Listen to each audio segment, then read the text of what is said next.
Señora Vicepresidenta, ustedes conocen que nuestro país es acosado desde hace casi 2 décadas por poderes foráneos intervencionistas ansiosos de retomar el control sobre nuestras riquezas petroleras, gasíferas, de oro, diamante, coltán, agua, tierras fértiles, entre otras. Para ello les es indispensable derrocar al gobierno popular y soberano de la Revolución Bolivariana. Queremos denunciar las inadmisibles acciones de interferencia grosera del gobierno de los Estados Unidos de América y algunos de sus aliados de la Europa en los asuntos internos de Venezuela. Durante el año pasado, nada más, el gobierno y Congreso de Estados Unidos, incluyendo a los más altos en sus jerarquías, hicieron 735 pronunciamientos o comunicados sobre Venezuela. Este año, en apenas 55 días, ya van 105 ataques directos contra mi país. En 2017, el presidente supremacista Donald Trump amenazó a Venezuela con una intervención militar, impuso sanciones ilegales para perjudicar nuestra economía, es decir, a nuestro pueblo, financió y apoyó las acciones violentas, terroristas de la oposición radical venezolana que costaron vidas humanas, heridos, dolor y daños materiales incuantificables. En realidad, ¿qué se puede esperar de un gobierno que toma como indicador para evaluar positivamente el éxito de sus políticas hostiles contra otros países el número de muertos que sus sanciones y acciones producen? Señora Vicepresidenta, el secretario de Estado Rex Tillerson llamó públicamente a los militares venezolanos a derrocar el gobierno democrático del presidente Nicolás Maduro. De inmediato a nuestra respetada y antiimperialista Fuerza Armada le otorgó digna y oportuna respuesta. Por cierto que es difícil distinguir si el señor Tillerson habla en nombre de su gobierno o de una empresa transnacional petrolera de la cual fue director ejecutivo hasta hace apenas un año, especialmente cuando se trata de atacar a Venezuela. También adelantó el secretario de Estado que desconocerá a su gobierno la voluntad de nuestro pueblo que se expresará libremente en las elecciones presidenciales del próximo 22 de abril, como si le asistiera alguna facultad para reconocer o desconocer resultados electorales en mi país o en el mundo. Y como corolario, le hizo saber a América Latina que para la administración Trump la anacrónica y extemporánea doctrina Monroe, que data de 1823, hace 200 años, está vigente para el gobierno de Estados Unidos en el siglo XXI. Razón tenía el libertador Simón Bolívar en 1829, cuando proféticamente advirtió a las naciones que los Estados Unidos estaban destinados por la providencia para plagar a la América toda de miseria en nombre de la libertad. El presidente Nicolás Maduro ha hecho en los últimos 4 años más de 400 llamados a la oposición para que participe en el diálogo. Nuestra sociedad tuvo que vivir el trauma doloroso de las acciones terroristas llamadas guarimbas. Tuvimos que transitar por la victoria popular del pueblo al elegir democráticamente una Asamblea Nacional Constituyente que puso fin a esa violencia política. Tuvo que ser ampliamente derrotada la oposición en elecciones de gobernadores y alcaldes en 2017 para que finalmente aceptaran la oferta de diálogo.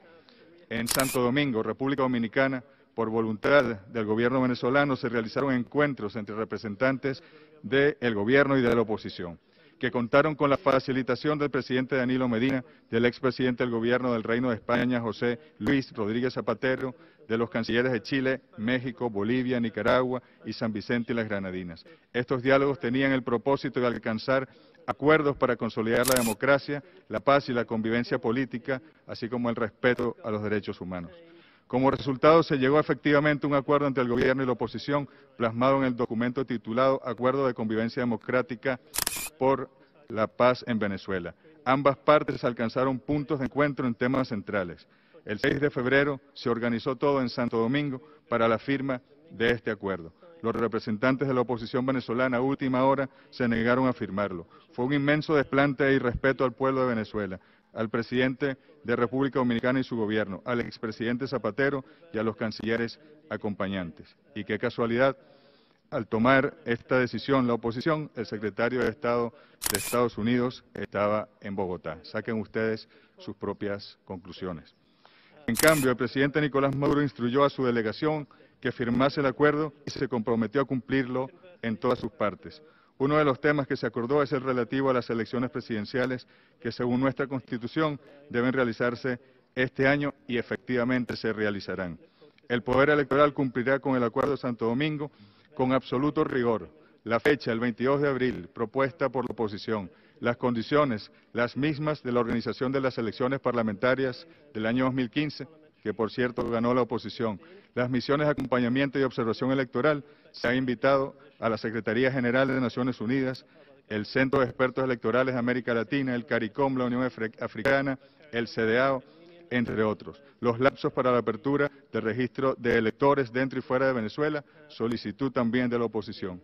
Habrá elecciones libres, soberanas, transparentes el 22 de abril. Ojalá que todos los partidos políticos cumplan también con el Acuerdo de Santo Domingo con responsabilidad. Sabemos que algunos, a pesar de tener la voluntad de participar, aún no cuentan con la autorización de Washington para registrar sus candidatos a la presidencia. Ojalá la historia sea otra. Queremos advertir aquí que en el Consejo de Derechos Humanos, nada más y nada menos, este órgano esencial para la defensa de los derechos de los pueblos, el peligroso escenario que pretende generar el gobierno de Estados Unidos y sus aliados a partir de las sanciones económicas que le hacen daño al pueblo venezolano, a partir de la presión y extorsión política y financiera que ejerce Washington sobre gobiernos de Europa y de la región latinoamericana y caribeña, y a partir de una feroz guerra psicológica mediática muy bien planificada y financiada. Se pretende así hacerle creer al mundo que en Venezuela hay una crisis humanitaria, viejo truco unilateralista. Países vecinos anuncian con bombos y platillos crisis de refugiados, entre comillas, venezolanos. El Alto Comisionado para los Derechos Humanos de Naciones Unidas emite informes sin fundamentos. Varios expertos de la ONU publican diagnósticos a partir de insólitas fuentes, sin jamás haber visitado Venezuela o solicitado información oficial. Para los países con gobiernos de derecha de toda la región latinoamericana, aún países con graves situaciones humanitarias internas, Venezuela y el presidente Maduro son titulares de prensa y noticieros que convierten a Venezuela en la excusa perfecta, la cortina de humo para desviar la atención de la opinión pública interna e internacional sobre las gravísimas problemáticas nacionales. En algunos países, producción de drogas, conflictos armados, narcotráfico y violencia, corrupción, desempleo, fraude electoral, etc. El mismísimo Donald Trump, el 8 de agosto del año pasado, al explicar los motivos de su amenaza de operación militar contra Venezuela, alegó infundadas razones humanitarias. Este pretexto, en teoría, les permitiría obviar los principios del derecho internacional público y tratar de justificar una intervención militar en nuestro país. Hacemos la advertencia para que conozcan ustedes los detalles del plan imperialista, que volverá a fracasar, porque nuestras instituciones y nuestro pueblo, con su conciencia ejemplarizante, sabrán mantener la paz y defender nuestra soberanía a través de la democracia, como ocurrió en el año 2017. Señora Vicepresidenta, invitado por nuestro gobierno, el experto independiente de este Consejo de las Naciones Unidas sobre la promoción de un orden internacional democrático y equitativo, el doctor Alfred de Zayas, visitó nuestra patria y sostuvo reuniones con absoluta libertad con diferentes sectores de la sociedad. El experto de Zayas ha dicho, y cito, he comparado las estadísticas de Venezuela con las de otros países y no hay crisis humanitaria. Desde luego hay escasez o zozobra y desabastecimiento, pero quien haya trabajado por décadas para Naciones Unidas y conoce la situación de países de Asia, de África y algunos de América, sabe que la situación de Venezuela no es una crisis humanitaria. De Zayas añadió que aunque muchos piensan que el país está al borde del desastre, como lo hacen ver los medios de comunicación en el exterior, cito, Venezuela sufre una guerra económica y un bloqueo financiero. Además, consideró que la comunidad internacional debe trabajar en solidaridad con Venezuela para levantar las sanciones, cito de nuevo, porque estas son las que empeoran el desabastecimiento de alimentos y medicinas. Siguiendo las disposiciones de nuestro Plan Nacional de Derechos Humanos, la Asamblea Nacional Constituyente creó la Comisión para la Verdad, la Justicia, la Paz y la Tranquilidad Pública, inspirada en la experiencia de la Comisión para la Verdad y Reconciliación de Sudáfrica. La Comisión busca promover el acceso a la justicia y la atención integral para reparar el dolor causado a las víctimas y sus familiares. La Comisión de la Verdad ha venido investigando todos los hechos de violencia a partir del año 1999. En el mes de diciembre, y estoy seguro que esto no lo vieron en los medios de comunicación, la Comisión, en ejercicio de sus competencias, recomendó al sistema de justicia estudiar la aplicación de medidas distintas a la privación de libertad para 80 personas, que para la fecha se encontraban privadas de libertad por decisión judicial.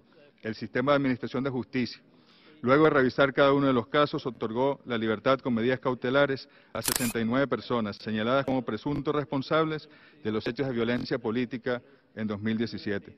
La Comisión continúa analizando otros casos de personas privadas de libertad y continuará haciendo su trabajo.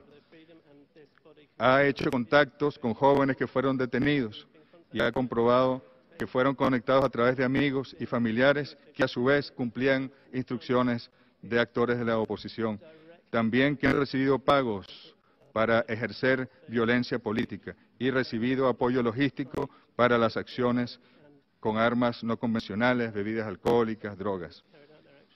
Asimismo, señora Vicepresidenta, la Asamblea Nacional Constituyente aprobó en noviembre de 2017 la Ley Constitucional contra el Odio por la Convivencia Pacífica y la Tolerancia, la cual responde a la necesidad de dar respuesta a las terribles prácticas de discriminación e intolerancia sufridas en Venezuela. Cabe recordar que grupos opositores atacaron violentamente e incluso quemaron vivas a personas en Venezuela por el color de su piel o por su pertenencia real o aparente a grupos políticos afectos al gobierno nacional. El Plan Nacional de Derechos Humanos 2016-2019, aprobado hace 2 años por el presidente Nicolás Maduro, continúa siendo implementado por las instituciones venezolanas con la participación activa de los movimientos y organizaciones sociales y el acompañamiento técnico permanente del sistema de Naciones Unidas. A pesar de las dificultades económicas, ante la disminución de los precios del petróleo y el bloqueo ilegal a nuestra economía y las presiones inflacionarias inducidas desde el exterior, la inversión social en Venezuela se incrementó a 74,1%. El desempleo disminuyó al 6%. El 72,5% del presupuesto nacional de 2018 se destina a la inversión social. 6 millones de familias se benefician con la distribución de alimentos de primera necesidad a través de los comités locales de abastecimiento y producción. En los próximos días, el presidente Nicolás Maduro entregará a la vivienda 2 millones de la Gran Misión Vivienda Venezuela, una política de construcción de viviendas de la revolución.